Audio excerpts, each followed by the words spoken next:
Assalamualaikum warahmatullahi wabarakatuh. Teman-teman semuanya, saya ini lagi pusing ya. Pusing karena memikirkan banyak sekali kasus-kasus rumah tangga. Ini baru saja ada yang curhat ya, walaupun bukan dia sendiri yang mengalami, tapi keluarganya. Ada kasus dalam rumah tangga di mana seorang suami istri ini memiliki satu anak, dan setelah memiliki anak, datanglah mantan pacarnya suaminya dulu. Mantan pacar nih. Nah, kemudian mendekati suaminya dan akhirnya suaminya tergoda mungkin. Ya, akhirnya pada intinya maulah. Lah, kemudian istrinya yang memiliki anak ini menggugat cerai. Nah, menggugat cerai, setelah itu sampai pada tingkatan karena sakit hati dengan suaminya, sampai istrinya ini tidak hanya sekedar menggugat cerai, tapi juga dia menfitnah suaminya ini KDRT, sampai pada tahap suaminya ini di penjara. Ya, sampai di penjara. Karena sebuah mungkin lampiasan balas dendam itu ya. Nah, setelah itu ya cerailah mereka berdua ini ya. Tapi suami ini pun tidak kemudian jadi nikah dengan mantan pacarnya dahulu. Tapi si istri ini pun ketika sudah cerai itu ya, sudah cerai dan suaminya itu sudah keluar dari penjara, anehnya mengajukan rujuk kembali kepada suaminya. Tapi suaminya ya dan keluarganya ini sudah menolak karena sudah kadung sakit hati ini. Ya. Nah, ternyata kasus-kasus seperti ini tidak hanya di sinetron ya. Ternyata juga kita jumpai di dunia nyata itu, dan itu mungkin banyak ya. Mungkin banyak. Maka naudzubillah min dzalik. Ya, teman-teman semuanya, ketika ada kasus-kasus semacam ini saya merenung bahwa ini salahnya di mana gitu. Terjadi kasus-kasus seperti ini salahnya di mana? Yang jelas bahwa di antara keluarga ini memang salahnya itu sejak dari awal, dasar mereka menikah. Ini tidak kemudian menjadikan pernikahan itu sebagai ibadah. Apalagi pernikahan itu diawali dengan kemaksiatan mungkin diawali dengan pacaran dan lain sebagainya. Yang jelas keluarga ini dibangun tidak dengan ilmu. Ilmu tentang sebuah rumah tangga, memahami hak-hak seorang suami, memahami hak-hak seorang istri, memahami hak-hak seorang anak, dan seterusnya. Mereka tidak mengetahui akan hal itu semua. Maka ketahuilah bahwa ya, di dalam sebuah rumah tangga itu dasar bangunannya, pondasinya itu adalah ibadah kepada Allah Subhanahu wa taala. Itu pertama. Yang kedua adalah cinta yang dibangun di dalam rumah tangga itu adalah cinta yang karena Allah Subhanahu wa taala. Bukan cinta yang karena yang lain. Mencintai istri yang bukan karena Allah akan cepat sekali luntur cintanya. Mencintai suami yang bukan karena Allah juga akan sangat cepat lunturnya. Maka kalau ada seorang suami yang mudah digoda oleh mantan pacarnya dulu, ya sesungguhnya dia itu tidak mencintai istrinya ya karena Allah. Karena jika mana dia mencintai istrinya karena Allah Subhanahu wa taala, dia akan mencintai dan akan setia menerima apapun yang ada pada istrinya itu. Begitu juga sebaliknya. Ya. Maka al-hubbu fillah wal bughdhu fillah, ya.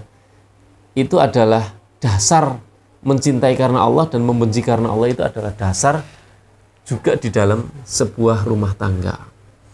Ya. Nah, kemudian ya, inilah juga penting bagi pelajaran seorang suami, ya penting bagi pelajaran seorang suami, ketika kamu itu sudah menerima atau menikahi salah seorang perempuan, jangan kemudian kamu mengkhianati dia. Ya, dengan datangnya mantan, dengan datangnya pacarnya yang dulu, kemudian tergoda kembali. Ini naudzubillah. Naudzubillah. Ya. Ini wanita asing. Ini wanita yang tidak mahram bagi kita. Ini tidakkah kita menyadari ketika kita membuka untuk wanita yang lain itu akan menyayat-nyayat hati istri kita? Tidakkah kita berpikir ya akan itu semua? Kemudian bagi seorang istri, ya, bagi seorang istri bersikaplah dengan yang baik. Artinya ya, ketika kamu sudah sakit hati tidak mencintai suamimu gara-gara dia itu selingkuh dengan yang lain, maka cukup ketika kamu menggugat cerai, ya sudah, gugatlah cerai, khulu, sudah selesai. Tidak perlu kemudian kamu melampiaskan dengan menfitnah dia dengan KDRT, padahal hakikatnya tidak KDRT, tapi karena pelampiasan kemarahan itu akhirnya dilaporkan KDRT. Nah, ini naudzubillah min dzalik. Nah, ini kedua-duanya ini betul-betul berdasar kepada hawa nafsu yang tidak sama sekali berdasar dengan agama yang kuat. Maka dari itu ya, untuk pelajaran kepada kalian semua, wahai para suami istri ataupun yang mau melaksanakan pernikahan yang belum bersuami dan belum beristri, maka ya dasar rumah tangga kita itu bagaimana kita bangun di atas dasar ilmu, kemudian di atas dasar cinta dan benci karena Allah Subhanahu wa taala. Kalau kamu mencintai suamimu, cintailah karena Allah. Kalau kamu membenci suamimu, juga bencilah karena Allah. Sebaliknya juga, ketika kamu mencintai seorang istri, maka cintailah istrimu karena Allah. Ketika kamu membenci istri, maka bencilah karena Allah Subhanahu wa taala. Maka insya Allah ya, semuanya itu akan selesai. Urusan itu akan selesai. Nah, bagaimana Ustadz? Apakah dalam kondisi seperti ini itu lebih baik rujuk atau tidak? Ya, semuanya itu ada sisi positif dan negatifnya. Ya, ketika dia rujuk itu akan memiliki masa depan yang cerah khususnya untuk anaknya. Tapi ketika dia rujuk pun ya, itu tidak akan pernah bisa seperti dahulu kala.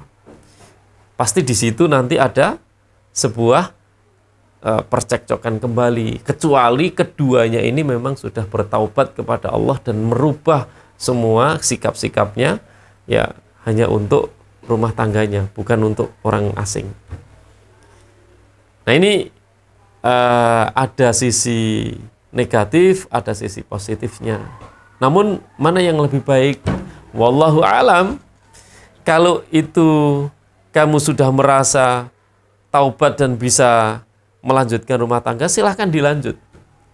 Ketika kamu itu tidak bisa menerima suamimu lagi, tidak bisa menerima istrimu lagi, walaupun dengan adanya seorang anak tersebut, maka jangan teruskan.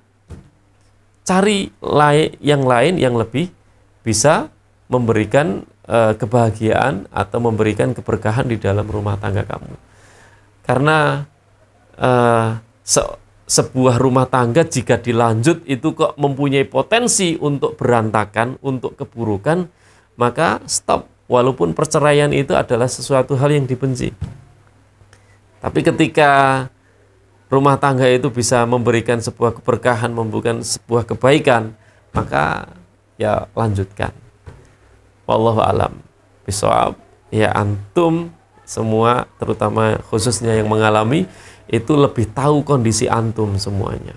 Ya, kamu mau lanjut ataukah tidak dengan berbagai pertimbangan dan resiko yang akan terjadi. Wallahu alam bishawab.